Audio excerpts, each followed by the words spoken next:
سیدنا یوسف علی نبینا علیہ الصلوۃ والسلام کے بارے میں صحیح بخاری میں حدیث ہے، نبی علیہ السلام جب ان کا ذکر کرتے تو کہتے کریم ابن کریم ابن کریم ابن کریم۔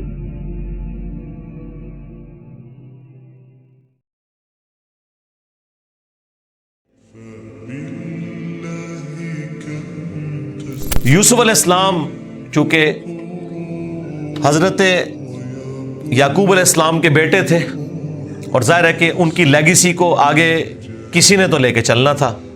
یوسف علیہ السلام کے 11 بھائی تھے، ان میں سے ایک بنیامین تھے، جو ایسے بھائی تھے کہ ماں اور باپ دونوں کامن تھے، اور باقی جو 10 بھائی تھے وہ دوسری والدہ سے تھے ان کے، وہ خالہ بھی لگتی تھی ان کی یوسف علیہ السلام کی، اور ظاہر ہے کہ ماں بھی تھی کیونکہ ان کے والد نے ان سے نکاح کیا ہوا تھا۔ 10 بیٹے اس ماں سے تھے، 2 یہ تھے، اور آپس میں ان کا ایک حسد والا معاملہ ہو گیا شیطان کی وجہ سے۔ ظاہر ہے کہ اب باپ کی لیگیسی کو کس نے آگے لے کے چلنا ہے، وہ ظاہر ہے وہ تو باپ نے تو ڈیسائیڈ ہی نہیں کرنا، وہ تو اللہ نے ڈیسائیڈ کرنا ہے۔ اب یوسف علیہ السلام کو اللہ تعالیٰ نے ایک خواب دکھایا، اور خواب انبیاء کے حق میں وحی الہی ہوتا ہے۔ بخاری مسلم میں حدیث ہے کہ خواب نبوت کا 46واں حصہ ہے۔ حضرت ابراہیم علیہ السلام کو بھی خواب میں ہی دکھایا گیا تھا، سورہ صافات میں آتا ہے کہ میں اپنے بیٹے کی قربانی کر رہا ہوں، اسی لیے انہوں نے اسے ایگزیکیوٹ کرنے کی کوشش کی اور اللہ تعالیٰ نے فدیہ بھیج دیا۔ لیکن ایگزیکیوٹ اتنی بڑی ایکٹیویٹی کو کرنا کہ بیٹا قربان کرنا، اسی لیے تھا کہ وہ وحی الہی تھا۔ یوسف علیہ السلام کو اللہ تعالیٰ نے چھوٹی عمر کے اندر ہی 10-12 سال کی عمر میں ہی یہ خواب دکھایا کہ 11 ستارے اور سورج اور چاند انہیں سجدہ کر رہے ہیں۔ اس خواب کا ذکر انہوں نے اپنے والد سے کیا۔ ظاہر ہے اس زمانے میں تو والد ہی ڈائریکٹ ٹریننگ کیا کرتے تھے اپنی اولاد کی، اور ایک بڑی فرینکنس ہوتی تھی، اور پھر نبی کی اولاد۔ حضرت یعقوب علیہ السلام کو پتہ چل گیا کہ میری اس نبوت کا وارث اب یہ ہونے والا ہے، یعنی 12 بچوں میں سے اس کے سر کے اوپر یہ تاج نبوت سجنا ہے۔ تو ظاہر ہے باقیوں نے تو حسد کرنا ہے، حسد تو آ ہی جاتا ہے، آدم علیہ السلام کے بیٹوں میں آیا تھا، تو یہ اولاد آدم والا ہی معاملہ ہے۔ بہرحال وہ حسد آیا۔ حضرت یعقوب علیہ السلام نے یوسف علیہ السلام سے کہا تھا کہ اس خواب کا ذکر تم نے اپنے بھائیوں سے نہیں کرنا، ورنہ وہ تمہارے خلاف کوئی نہ کوئی چال چلیں گے۔ لیکن بہرحال یہ خواب والی بات کسی طریقے سے لیک ہو گئی، یوسف علیہ السلام نے تو نہیں کی، لیکن شاید آپ کی بیوی نے سنی اور انہوں نے باقی بیٹوں تک بات پہنچا دی۔ بہرحال کچھ ہوا ایسا معاملہ، اور ان کو اس اعتبار سے بھی اشارے مل گئے کہ یوسف علیہ السلام کے ساتھ زیادہ برتاؤ ایکسٹرا آرڈنری کرتے تھے یعقوب علیہ السلام، کیونکہ انہیں پتا تھا کہ یہ اللہ کے پیغمبر ہیں، اور انہوں نے اس توحید کی دعوت کو میرے بعد آگے لے کر چلنا ہے۔ حضرت یعقوب علیہ السلام کے جو باقی بیٹے تھے 10، 11واں تو خیر وہ چھوٹا تھا، وہ ان کا چھوٹا بھائی تھا، اس کے ساتھ تو مسئلہ کوئی نہیں تھا۔ وہ 10 بیٹوں نے اپنے باپ سے کہا کہ ہم دیکھتے ہیں کہ آپ بڑے پوزیسو ہیں یوسف کے معاملے میں، اسے آپ ہمارے ساتھ بھیجیں، یہ بھی ہمارے ساتھ کھیلا کودا کرے، جب ہم اپنے جانوروں کو چرانے کے لیے لے جاتے ہیں تو اس کو بھی ساتھ لے جائیں گے، تھوڑی اس کی بھی آؤٹنگ ہو جائے گی۔ تو حضرت یعقوب علیہ السلام کو یہ بات کلک کر گئی کہ یہ کچھ کرنا چاہتے ہیں۔ ان کو تو اندازہ ہی نہیں تھا کہ اتنی بڑی آزمائش ان کا انتظار کر رہی ہے۔ یار 40 سال کی جدائی آپ امیجن کریں، اور قرآن میں آیا کہ وہ نابینا ہو گئے تھے رو رو کے، اس تکلیف سے وہ گزرے۔ تو انہوں نے کہا کہ مجھے خطرہ ہے کہ تم یوسف کو صحیح طریقے سے دیکھ بھال اس کی نہیں کرو گے، کیئرلیس ہو جاؤ گے، چھوٹا بچہ ہے، کوئی بھیڑیا اس پہ حملہ آور نہ ہو جائے۔ انہوں نے کہا ہمارے ہوتے ہوئے 10 بھائی جس کے ہوں تو پھر تو ہم پھر نام کے ہی جوان ہوئے۔ بہرحال وہ تقدیر میں لکھا تھا، ایسا تو ہونا تھا، یوسف علیہ السلام نے وہاں پہنچنا ہی تھا۔ جہاں اللہ تعالیٰ نے انہیں اتنا بڑا منصب عطا کرنا تھا۔ وہی ہوا، تنگ آ کے یعقوب علیہ السلام نے اجازت دے دی، وہ لے گئے یوسف علیہ السلام کو اور پلان یہ بنایا کہ اسے قتل کریں گے، لیکن ایک بھائی تھا جو آڑے آ گیا، اس نے کہا قتل نہ کرو، ہے تو ہمارا بھائی، ہم اسے کسی کنویں میں ڈال دیتے ہیں، اور ان زمانوں میں جو قافلے گزرا کرتے تھے وہ کنویں پہ پانی کے لیے رکتے تھے، تو ہو سکتا ہے کہ کوئی نکالے تو یہ اس کے ساتھ ہی چلا جائے، جان چھوٹ جائے، قتل نہ کرو۔ اور اس میں وہ یہ بھی کہتے ہیں کہ ہم اس وقت تو یہ ایکٹیویٹی کرتے ہیں، پھر بعد میں اللہ سے توبہ مانگ لیں گے، اللہ تعالیٰ بڑا بخشنے والا مہربان ہے، جو کچھ بھی ہے تیرے محبوب کی امت سے۔ یہ بھی قرآن میں نقل ہوا ہے، وہی سیم مینٹیلٹی آگے چل رہی ہے، بعد میں نیک بن جائیں گے۔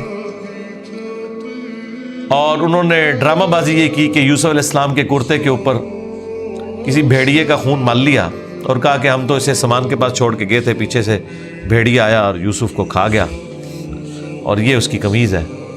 عشاء کے وقت روتے ہوئے آئے، رات کے وقت قرآن کے الفاظ ہیں۔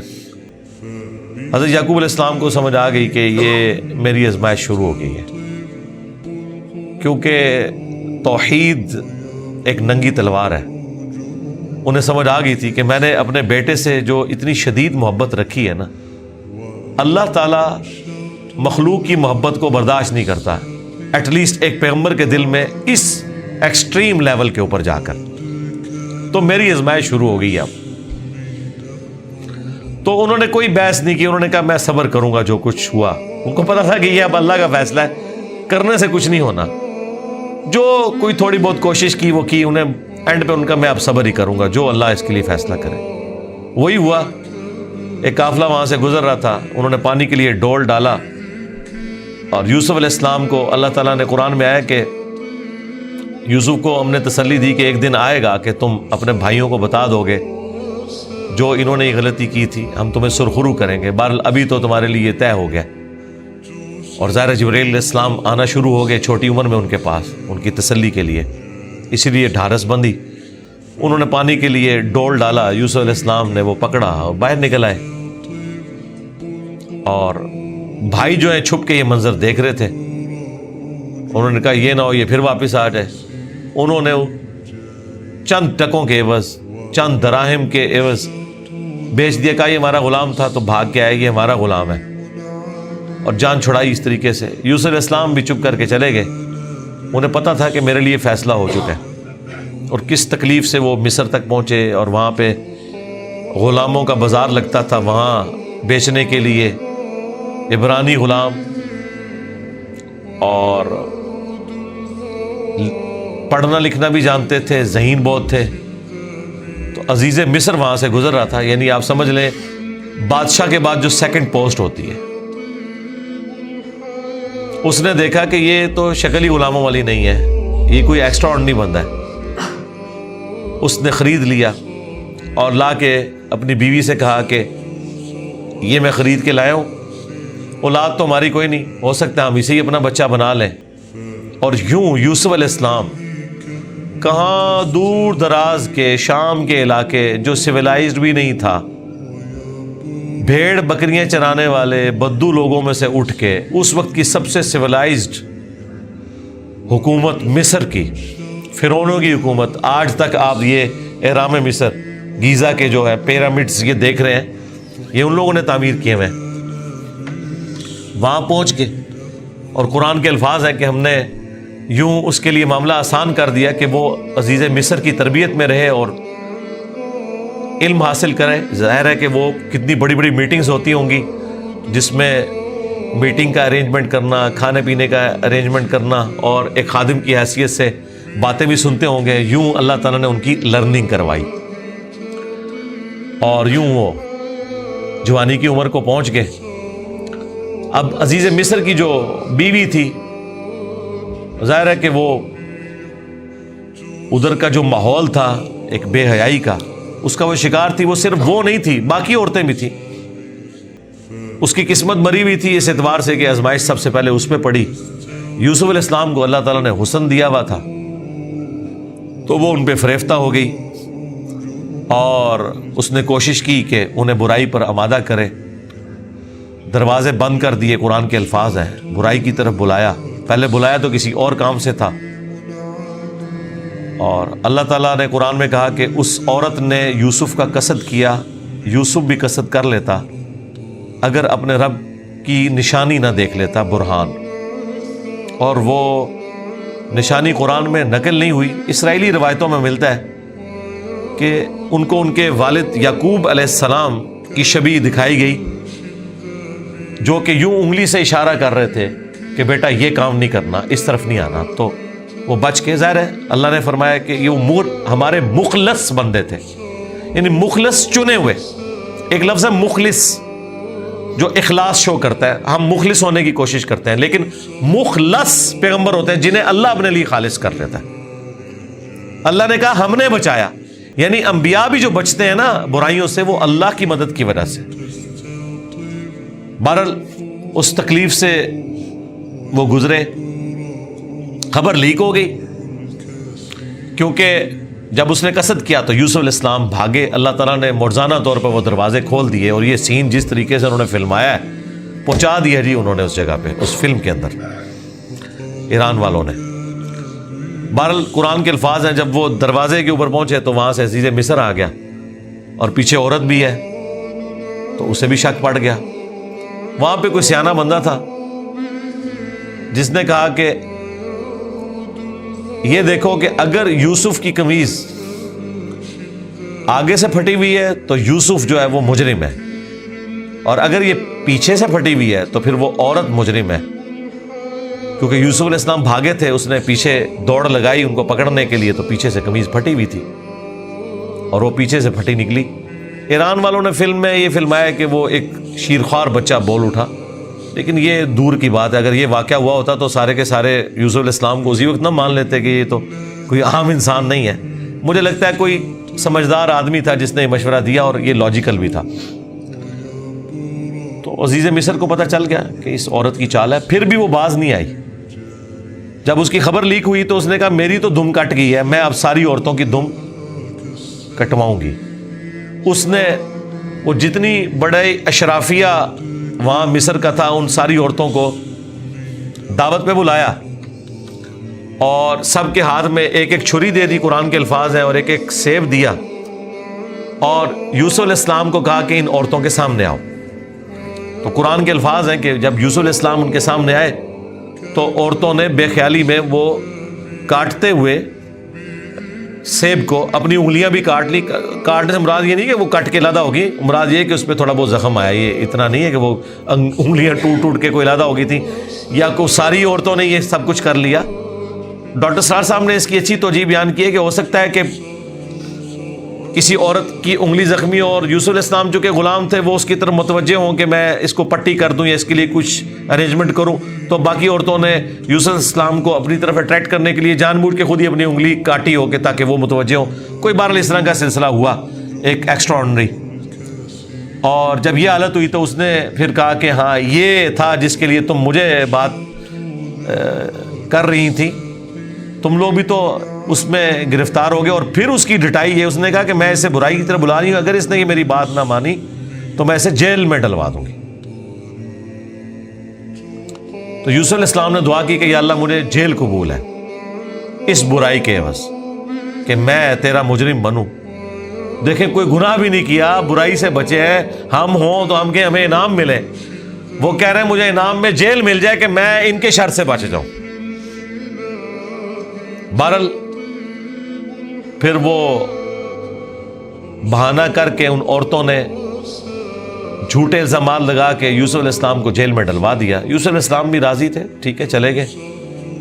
آلموسٹ 9 سے 10 سال تک وہ جیل میں رہے، اور وہ جیل کا جو انہوں نے سین فلمایا ہے وہ بندہ دیکھ نہیں سکتا، جو وہاں پہ کس پرسی کی حالت تھی بال انہوں نے گزاری، لیکن آپ کے اخلاق سے متاثر ہو کے دعوت توحید بھی وہاں پہ پہنچی۔ اور اسی دوران 2 ایسے قیدی تھے کہ ان دونوں نے الگ الگ خواب دیکھے، اور انہوں نے یوسف علیہ السلام سے کہا کہ آپ اچھے بھلے معلوم ہوتے ہیں، اگر آپ تعبیر بتا سکتے ہیں۔ انہوں نے کہا میں اس کی تعبیر جو بتاؤں گا وہ تعویل ہوگی، پھر وہ مقدر ہو جائے گی، اور وہ خواب انہوں نے اپنا بیان کیا. ایک نے خواب یہ بیان کیا کہ میں نے یہ دیکھا کہ میں اپنے رب یعنی اپنے اس بادشاہ کو شراب نچوڑ کے دے رہا ہوں. دونوں کے قتل کے فتوے جاری ہو چکے ہوئے تھے. تو یوسف علیہ السلام نے اسے کہا کہ تم عنقریب چھوٹ جاؤ گے. دوسرے نے دیکھا کہ میرے سر کے اوپر روٹیوں کا ایک ٹوکرا ہے اور اس سے جانور پرندے کھا رہے ہیں, تو ان کا تم سولی دیے جاؤ گے اور تمہاری لاش سے جانور کھائیں گے. اور وہی ہوا. اور قرآن کے الفاظ ہیں کہ جسے نجات ملنے والی تھی اسے یوسف علیہ السلام نے کہا کہ جب تم چھوٹ جاؤ تو اپنے بادشاہ سے میرا ذکر کرنا کہ میرے ساتھ یہ زیادتی ہوئی ہے. لیکن قرآن کے الفاظ ہیں کہ شیطان نے وہ ذکر بھلا دیا. ظاہر ہے اللہ نے تو کوئی اور ہی فیصلہ کیا ہوا تھا.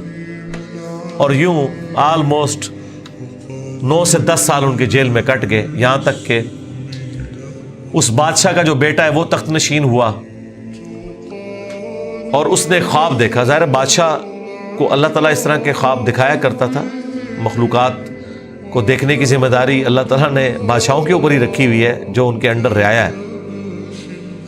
کہ 7 دبلی پتلی گائے جو ہیں وہ نیل سے نکل کے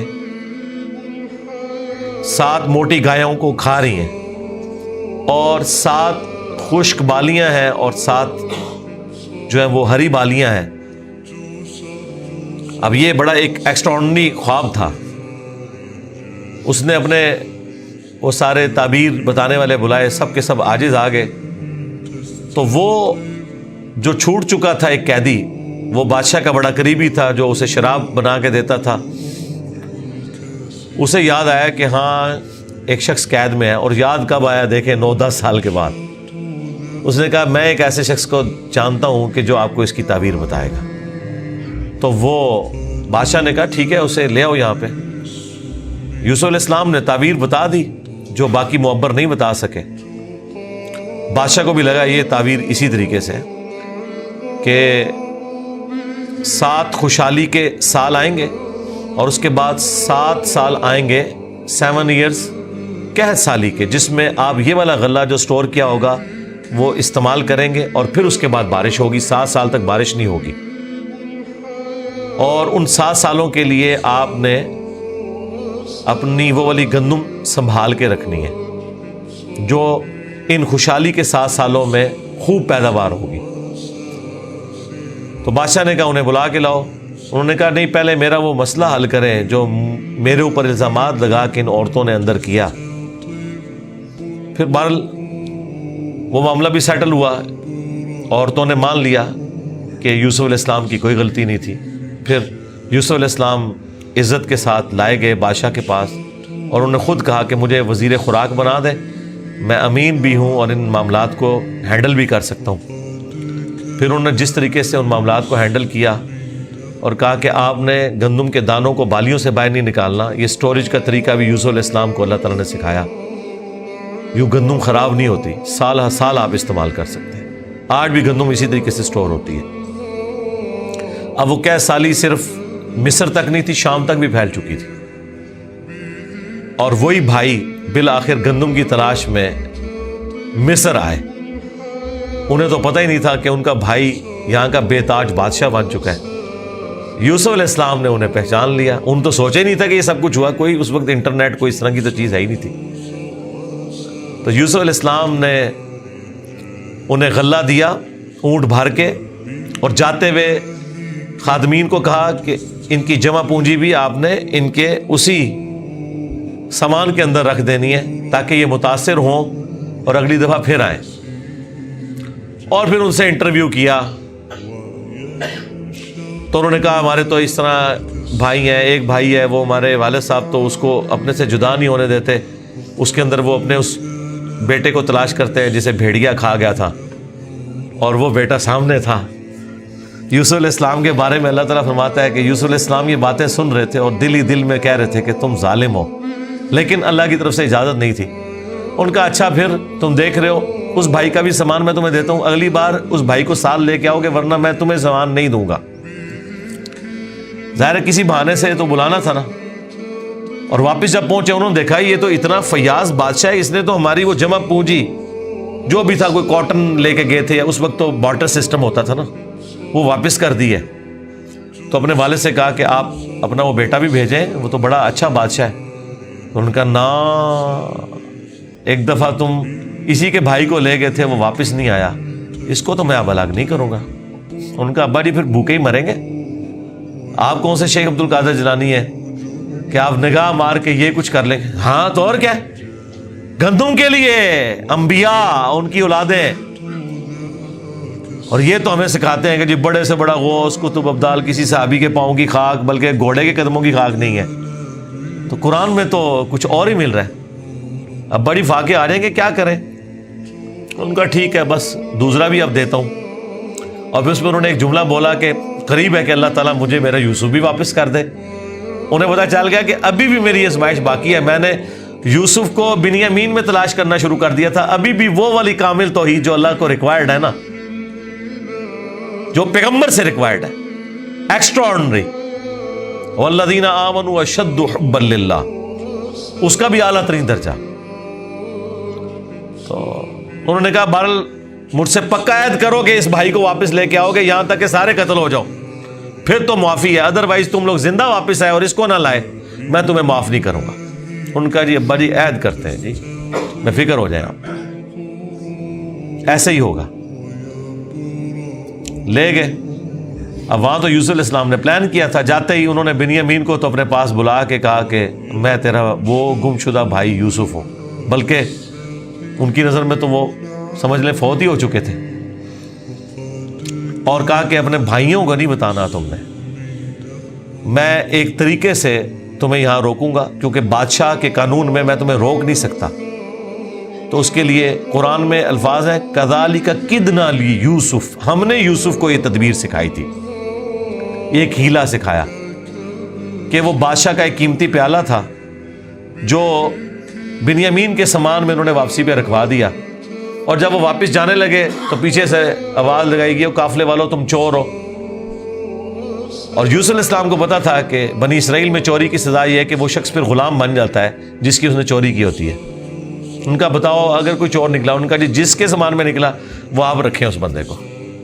تو انہوں نے مختلف جگہ سے شروع کیا، بنیامین سے سٹارٹ نہیں کیا ورنہ تو پلان ڈسکلوز ہو جاتا۔ الٹیمیٹلی بنیامین کے سامان میں سے نکلا۔ تو انہوں نے کہا ہاں اس کا بھائی بھی اسی طرح چور تھا، اندازہ کریں ہر جگہ وہ ٹھونگ مارتے سن نال۔ تو اچھا یہ پھر ایران والوں نے اس فلم میں کھولا ہے کہ وہ کس چوری کی طرف اشارہ کر رہے تھے۔ وہ یوسف علیہ السلام سے ان کی پھوپھی بڑی محبت کرتی تھی، وہ لے گئی تھیں اور وہ ان کو اپنے پاس رکھنا چاہتی تھیں، تو انہوں نے کہا کہ میرا فلاں قیمتی کپڑا جو ہے وہ چوری ہو گیا ہے، حالانکہ وہ چوری نہیں ہوا تھا، اور وہ یوسف علیہ السلام کے سامان سے انہوں نے ریٹریو کیا، اور اس کے بدلے میں یعقوب علیہ السلام کو کچھ عرصہ اپنے اس بیٹے کو اپنی بہن کے پاس چھوڑنا پڑا۔